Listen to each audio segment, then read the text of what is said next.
అందరికీ నమస్తే నొల్లా. Welcome to MR media Telangana. This is రేఖ.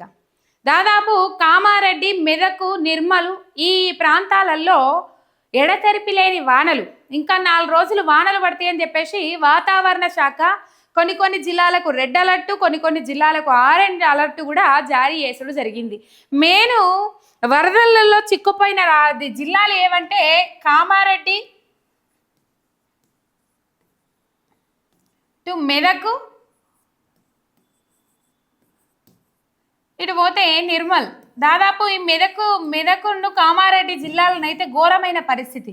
కామారెడ్డి నగరం పట్టణం మొత్తము జలమయమైపోయింది. రోడ్లే బంద్ అయినాయి పట్టణానికి. ఇక మెదకు హవేలీ గణపురం ఒకటి, ఇటు పోతే దూప్ సింగ్ తాండా ఇంకొకటి, ఇట్లా చెప్పుకుంటూ పోతే చాలా ఉన్నాయి. ఇటు కామారెడ్డి అయితే మొత్తం జలమయం. అన్ని రోడ్లన్నీ బంద్ చేసిండ్రు. ఆఖరికి రైలు పట్టాల కింద మట్టి కూడా కొట్టుకొని పోయింది. నిన్న రాకపోకలు నిలిచిన నిజామాబాద్కి వెళ్ళి ఇటు వచ్చే రైళ్ళన్నీ అక్కడ ఆపేసిండ్రు. నిజంగా ఏమి లేదు, ఏం జరుగుతలేదంటే ఆ కయ్య పోయడానికంటే లైవ్లో చూసిన వాళ్ళు చెప్తా ఉన్నారు, ఆ రైల్లో ప్రయాణించిన వాళ్ళు చెప్తా ఉన్నారు, ఆ కయ్య పడడానికంటే ముందుగానే ఓ రైలు వెళ్ళిపోయింది. ఆ రైలు వెళ్ళిపోగానే కథం ఈ మట్టి అటు ఇటు కదిలినట్టు అయింది. కథం కయ్య పోసింది, నీళ్లు పెద్ద ఎత్తున పోవుడే. ఇక తెలియక ఆ రైలు గిట్లా ఆనం గత్తే మాత్రం కథ వేరే ఉంటుండే, అలాగుంటుండే మొత్తం. ఆ ముందుగానే అప్రమత్తమై అక్కడనే నిజామాబాద్లోనే ఆ రైలు ఆపేసిర్రట. ఇట్లాంటి పరిస్థితులు ఉండే. కామారెడ్డిలో ఇటు దాదాపు ఇక్కడ నర్మాల డ్యాంలో చిక్కుకున్నోళ్ళు కానీ, కామారెడ్డిలో కానీ జిఆర్ నగర్ అని చెప్పేసి, ఇటు మెదకు హవేలీ గణపురంలో 8 మంది కార్మికులు పోయి చిక్కుకున్నారు, వాటర్ ట్యాంకు మీద చిక్కుకున్నారు. తర్వాత ఈ నర్మాల డ్యామ్ ఏదైతే ఉన్నదో నర్మాల అడవి ప్రాంతంలో 4 రైతులు ఇలా మధ్యాహ్నానికి, అంటే నిన్న ఏ టైంకు చిక్కుకున్నారో ఏం కథనో తెలియదు కానీ నిన్నటి నుంచి ఆర్తనాదాలు, కాపాడండి అని వేడుకోలు ఇయ్యల చేరుకున్నాయి. మధ్యాహ్నానికి ఆర్మీ హెలికాప్టర్లు సురక్షితంగా 4 రైతులను బయటకు పట్టుకొచ్చిండ్రు. ఇంకా కొంతమంది వరదలలో చిక్కుపోయిన వాళ్ళు పాపం జాడ దొరకలేదట, ఆచూకీ దొరకలేదట. ఇద్దరు గల్లంతైతే ఒకరు డెడ్ బాడీ దొరికింది, ఇంకొకరు దొరకలేరు. ఇక పాపం ఇట్లాంటి పరిస్థితి ఉన్నది. ఈ సిచ్యువేషన్లో, ఈ సందర్భంలో కాంగ్రెస్ వాళ్ళకు అంటే కోపం ఇంటే దవడం అన్నట్టు అయిపోయింది. మాటకు తప్పు తీసుడే, మాటకు తప్పు బోడనెత్తికి ముప్పు అన్నట్టు చేస్తూ ఉన్నారు కాంగ్రెస్ వాళ్ళు. ఏమైంది, నిన్న బీఆర్ఎస్ వర్కింగ్ ప్రెసిడెంట్ కేటీఆర్ ఈ కామారెడ్డి, మెదక్లో ఈ వరదలను చూసి ట్విట్టర్ వేదికగా ట్వీట్ చేసిండ్రు. హరీష్ రావు గారు కూడా ట్వీట్ చేసిండ్రు. ఇప్పుడు ఈయన క్షేత్రస్థాయిలో పర్యటించింది ఈ ఇద్దరు నాయకులే కదా. అంటే అటు బీజేపీ నుంచి రఘునందన్ రావు కావచ్చు, ఆ కాలువ దగ్గరకు పోయి పరిశీలన చేసి వచ్చిండ్రు రఘునందన్ రావు. ఇటు పోతే బండి సంజయ్ కేటీఆర్ పర్యటనలో కూడా వీళ్ళు ఇద్దరు ఎదురైండ్రు. ఇక దీని మీద రేపటి నుంచి కాంగ్రెస్ వాళ్ళు ఏం కథనాలు అల్లుతారో చూద్దాం. కానీ మొత్తం మీద పర్యటనకు పోయి ఆ పర్యటనలలో వీళ్ళిద్దరు ఎదురుపడ్డారు. కేటీఆర్ అండ్ బండి సంజయ్ ఇద్దరు ఎదురుపడ్డారు. ఇక ఏం మాట్లాడుకున్నారో తెలియదు. మొత్తం మీద బండి సంజయ్ నాయకత్వం వర్ధిల్లాలి అని చెప్పేసి బండి సంజయ్ తరపున వాళ్ళు అంటే, కేటీఆర్ నాయకత్వం వర్ధిల్లాలి అని చెప్పేసి కేటీఆర్ తరపున వాళ్ళు అన్నారు. అక్కడి నుంచి ఏమో మాట్లాడుకున్న తర్వాత వెళ్ళిపోయారు. ఇక్కడ దీన్ని రాజకీయం చేయాలని చూస్తే మాత్రం ఇక కాంగ్రెస్ వాళ్ళను మించిన దౌర్భాగ్యులు ఇంకెవరు లేరు. ఎందుకంటే ఇక్కడ వరద ప్రాంతాలను, లేకపోతే వరదలు వస్తున్నాయన్న నేపథ్యంలో అప్రమత్తం చేయడం, అధికార యంత్రాంగాన్ని అప్రమత్తం చేయడం, వరద ప్రభావిత ప్రాంతాలలో కొన్ని బృందాలు ఉంచడం, లేకపోతే అధికారులను అప్రమత్తం చేయడంలో కాంగ్రెస్ ప్రభుత్వం ఫెయిల్ అయింది, అట్టర్ ఫ్లాప్ అయింది. ఇప్పటికీ అన్ని విధాల మనం చూసుకుంటా వస్తాను, అన్ని విధాల ఫెయిల్ అయింది కాంగ్రెస్ సర్కార్, అన్ని విధాల అట్టర్ ఫ్లాప్ అయింది, అన్ని విధాల ఇబ్బందికరమైన పరిస్థితులు ఉన్నాయి, ప్రజలకు తక్లీఫ్లు ఏర్పడ్డాయి. ఇట్లా కనీసం పర్యవేక్షణకు కూడా పోలేని వాళ్ళందరూ ఇక రేపటి నుంచి ఎగురుడు మాట్లాడడం మొదలు పెడతారు. ఇయ్యల్ల కామారెడ్డిని కానీ, ఇటు పోతే సిరిసిల్ల గంభీర్రావుపేట కానీ, ఈ నర్మాల డ్యామ్ ఆ ఏరియాల, ఇటు మెదకు కానీ ఇలా పర్యవేక్షించింది, ఆయా ప్రాంతాలలో సందర్శించింది హరీష్ రావు గారు కానీ, బీఆర్ఎస్ వర్కింగ్ ప్రెసిడెంట్ కేటీఆర్ వీళ్ళిద్దరే తిరిగిండ్రు గ్రౌండ్లో. దాదాపు వీళ్ళు రియాలిటీలో తిరిగిండ్రు. వీళ్ళేమో మంత్రులు, కాంగ్రెస్ మంత్రులు, ఎమ్మెల్యేలు, లేకపోతే ముఖ్యమంత్రి గారు ఏరియల్ సర్వే నిర్వహించిండ్రు. ఆ ఏరియల్ సర్వేలో ఏమేం మాట్లాడారు, ఏం కథ అనేది మనం ఇంకొకటి వీడియోలో మాట్లాడుకుందాం. వారు ఏమంటారు, పుల్లలు వేసిన పుర్రెలు పుట్టిన బుద్ధి పోదన్నట్టు పుర్రెల పుట్టింది పుల్లలు వేసిన పోదన్నట్టు ముఖ్యమంత్రి గారి బుద్ధి ఇయ్యల్లో కూడా ఎట్లా చూపెట్టుకున్నారో మనం అది చూద్దాం. కానీ ఇయ్యాల ఆ ప్రాంతాలలో ఎక్కువగా వరదలు ఎందుకు వచ్చినాయి అంటే ప్రభుత్వ వైఫల్యం దాంట్లోనే ఉన్నది, బాగా వైఫల్యం ఉన్నది. మాట్లాడుతూ ఉన్నారు ఇయ్యల్లా కావాల్సుకొని నీళ్ళను ఒడిసిపట్టకుండా ఎట్లా పడితే అట్లా ఆగం చేసి ఇయ్యల్లా అడివడివి చేసి మొత్తం మీద తెలంగాణ ప్రాంతం వరదలకు గురయ్యేటట్టు చేసిండ్రు కాంగ్రెస్ పార్టీ నాయకులు. ఏది లేదు, దేనికి చర్యలు తీసుకుని లేదు, దేనికి నిర్వహణ ఏమున్నది, ఏం కథ ఏది లేదు. ఈ పారిశుద్ధ్యము కార్యక్రమాలు నిర్వహించే అది లేదన్నట్టు అయిపోయింది పరిస్థితి, ఘోరమైన పరిస్థితి ఉన్నది. వీళ్ళిద్దరు తప్ప ప్రతిపక్ష నాయకులుగా ఉండి హరీష్ రావు గారు కానీ కేటీఆర్ గారు కానీ కేసీఆర్ పిలుపు మేరకు లేకపోతే కేసీఆర్ రంగంలోకి దిగినరు. పాపము వాళ్లకు కలిగిన అంతరాయాలను పూరించండి, కావాల్సుకుంటే రంగంలోకి దిగుండ్రి అని చెప్పేసి ఆదేశాలు జారీ చేసిందని చెప్పేసి కూడా వార్తలు వచ్చినాయి. అయితే మొత్తం మీద వీళ్ళేమో జనాలలో తిరిగి జనాల బాధలు తెలుసుకొని జనాల గోసలు తెలుసుకొని ఇలా మనం చూసినాం. హరీష్ రావు గారు కానీ కేటీఆర్ గారు కానీ మొత్తం మీద తిరిగిండ్రు. ఇక మన ముఖ్యమంత్రి రేవంత్ రెడ్డి గారు ఒలింపిక్ ఎప్పుడో 2036లో జరిగే ఒలింపిక్ పోటీల కోసం సమీక్షా సమావేశం పెట్టిండ్రు. అది సమీక్షా సమావేశం, మూసీ సుందరీకరణ కోసం సమీక్షా సమావేశం. కానీ రైతులకు యూరియా తిప్పల మీద కానీ ఈ వరదల మీద కానీ సమీక్షా సమావేశం పెట్టింది లేదు. క్షేత్రస్థాయిలో గ్రౌండ్లో రియాలిటీ తెలుసుకుంటా ప్రజలకు ఏ బాధలు ఉన్నాయి, ప్రజలకు ఏ అవస్థలు ఉన్నాయి అని చెప్పేసి ఇద్దరు చనిపోయినరు పాపము. ధూప్ సింగ్ తండా ఆ ఏరియాలో పర్యటించిండ్రు కదా హరీష్ రావు గారు. మొత్తం మీద ఆ ఏరియాలో ఇద్దరు చనిపోయినరు. ఆ చనిపోయిన 2 కుటుంబాలకు 25 లక్షల ఎక్స్గ్రేషియా ప్రకటించాలని చెప్పేసి ప్రభుత్వాన్ని డిమాండ్ చేసిండ్రు మాజీ మంత్రి హరీష్ రావు. ఇట్లా వాళ్ళ బాధలేంది, ఇక మరి తెల్లబట్టలు మాతే అనుకున్నారా, ఏం కథనా, బూట్లకు బూదంటదా అనుకున్నదా ఏమో తెలియదు. కానీ మొత్తం మీద ముఖ్యమంత్రి గారు మీద హెలికాప్టర్ వేసుకొని ఏరియల్ సర్వే చేసిండ్రట. మరి ఏరియల్ సర్వే ఏం చేసిండ్రు, ఇంత బువ్వ పెట్టేదా ఇంత కూర పెట్టేదా వరదలలో చిక్కుకున్న వాళ్ళకు? ఏరియల్ సర్వే చేసి వచ్చిర్రట. మరి ఏమైనా పొట్లాలు అందించిర్రా? వరద ప్రభావిత ప్రాంతాలలో చిక్కుకుపోయిన వాళ్ళకు ఏమైనా పొట్లాలు అందించిర్రా? తినడానికి తిండి కూడా ఉండదు, వాళ్ళు అలమటించుకుంటూ ఉంటారు. ఏమి మిగలకుండా అంత తుడిచిపెట్టుకొని పోతుంది. ఇంకా చూడలే ఎన్ని గోదా కొట్టుకొని పోయినాయి. రేపు కొంచెం వరద ఉధృతి, కొద్దిగా వానలు ఇంకా 4 రోజులు ఉన్నాయంటారు. ఎట్లాంటి పరిస్థితులు ఉంటాయో ఏం కథనో తెలియదు. కానీ ఇక వీళ్ళు క్షేత్రస్థాయిలో వీళ్ళు పర్యటిస్తే ఇంకా మిగతా వాళ్ళు సీతక్క ఏం మాట్లాడిందో నిన్న ఏం మాట్లాడింది? ఇయ్యలటి వరకు ఆమె గ్రామాలలో అడుగుపెట్టింది లేదు, వరద ప్రభావిత ప్రాంతాలలో పర్యటించింది లేదు, వరదలలో పాపం ఇబ్బందులు పడుతున్న ప్రజలను ఓదార్చింది లేదు, ఓదార్పును అందించింది లేదు. వీడియో కాళ్ళల్లో ఓదార్పులు అందించిందట మేడం గారు, అక్క గారు. ఎందుకక్క ఆనాడు మళ్ళీ అన్నదంటే మీరు మహిళా మంత్రి, మీరంటే గౌరవం అభిమానం, కానీ ఎందుకో మీరు ఆ గౌరవాన్ని అభిమానాన్ని నిలబెట్టుకోలేకపోతున్నారక్క తెలంగాణ ప్రజల నుంచి. ఆనాడు ఇంతింత పొడుగెగిరి మాట్లాడిన మీరు వీళ్ళు ఎందుకు ప్రభుత్వాన్ని నిలదీయట్లేదు, ఎందుకు ప్రభుత్వాన్ని ప్రశ్నించట్లేదు?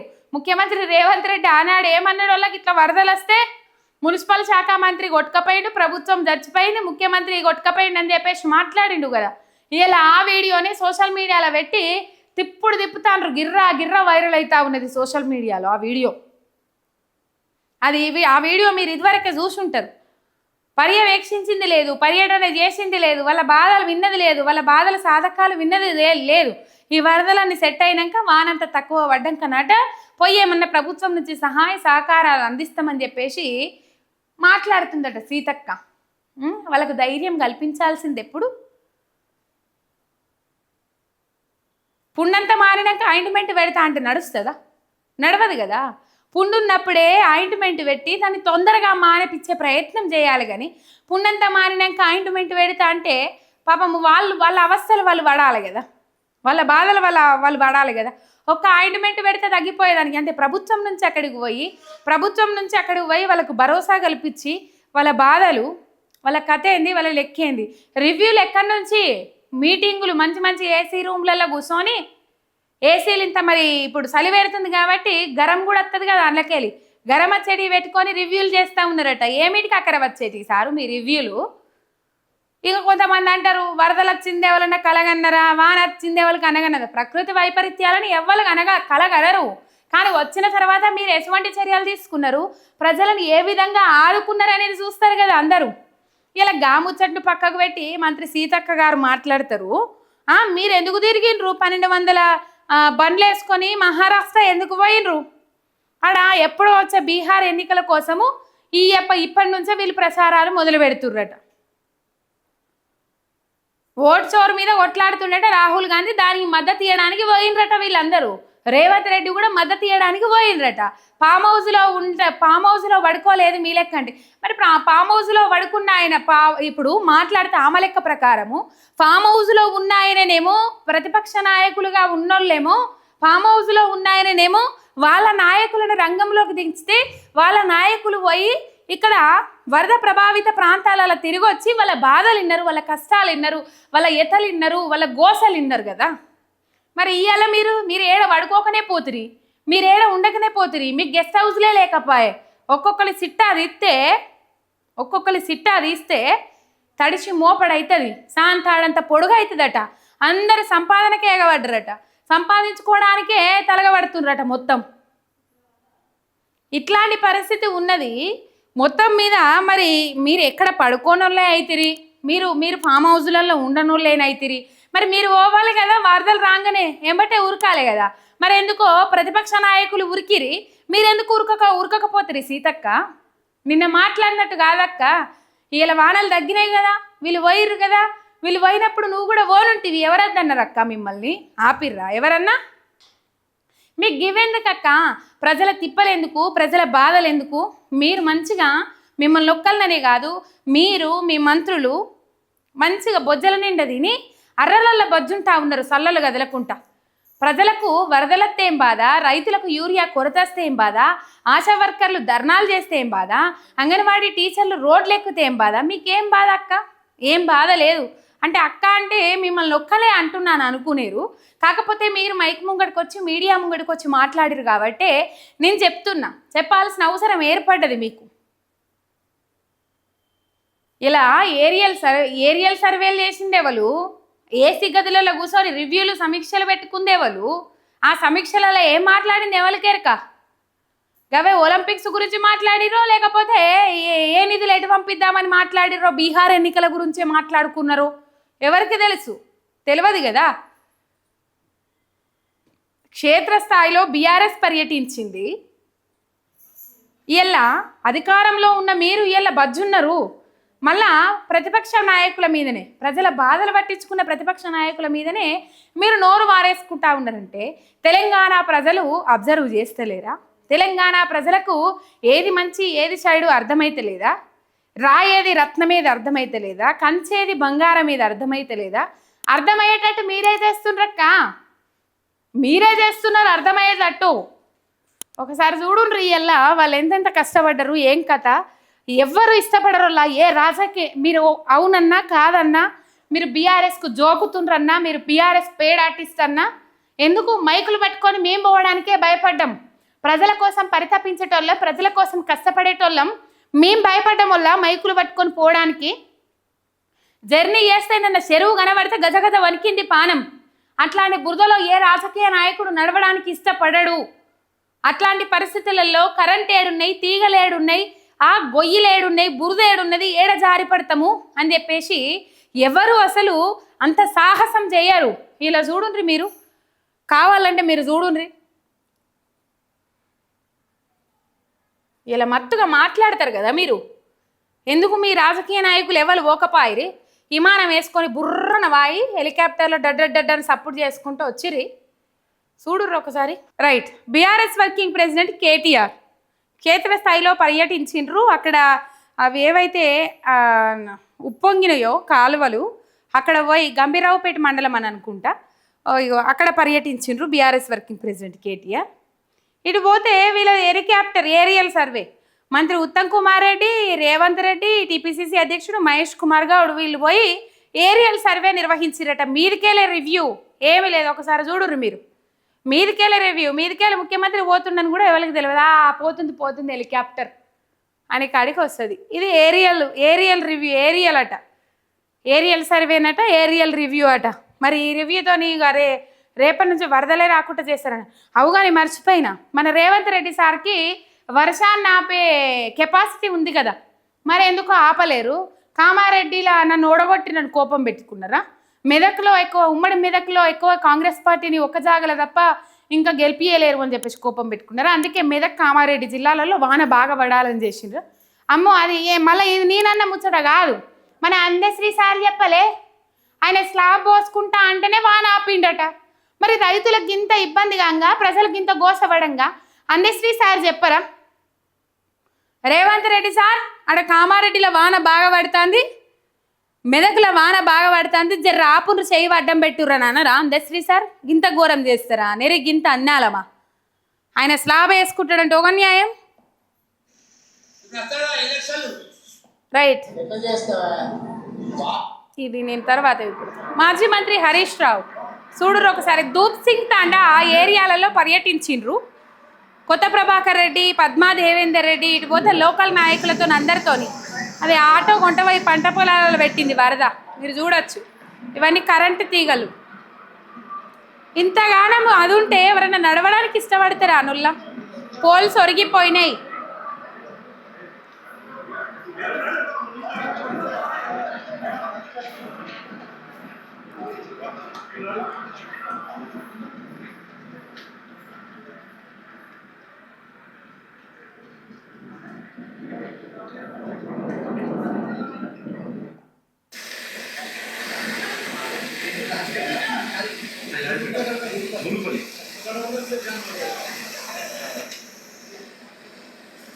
కాలువ ఉధృతంగా ప్రవహిస్తూ ఉన్నది చూడుర్రి.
చెప్పుర్రి, అంత ఉధృతంగా ప్రవహిస్తూ ఉంటే ఇంత నష్టం జరిగితే ఎవరమైనా ఇష్టపడతాం ఆడికి పోవడానికి?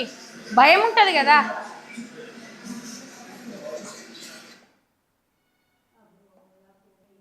రైట్, ఇది పరిస్థితి మొత్తం మీద. ఇది కనబడతా ఉన్నది.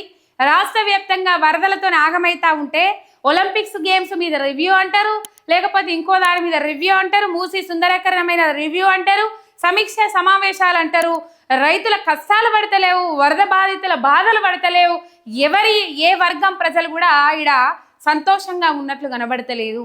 ఘోరమైన పరిస్థితులు. అసలైన కరువు 60 ఏళ్ళు చూసిందో లేదో తెలంగాణ రాష్ట్రం. కానీ మళ్ళీ ఈ కాంగ్రెస్ పాలనలో అంటే చూసిందో లేదో అని నేను ఎందుకంటున్నానంటే నేను చూడలేదు కాబట్టి. 60 ఏళ్ళ కరువు ఆనాడు ఎట్లుండనో నాకు తెలియదు, కానీ వాళ్ళు చెప్తే ఇనుడే. కానీ ఇలా అన్నుండి కూడా అల్లుండోట్ల శని అన్నట్లు ఈ కాంగ్రెస్ పాలనలో యావత్తు తెలంగాణ సమాజం అయితే ఆగమైతున్న పరిస్థితి మాత్రం వాస్తవం అని చెప్పేసి తెలంగాణ ప్రజలు నెత్తి నోరు కొట్టుకుంటా ఉన్నారు. దేవుడా ఎందుకు గెలిపించుకున్నాం రా నాయన అని చెప్పేసి.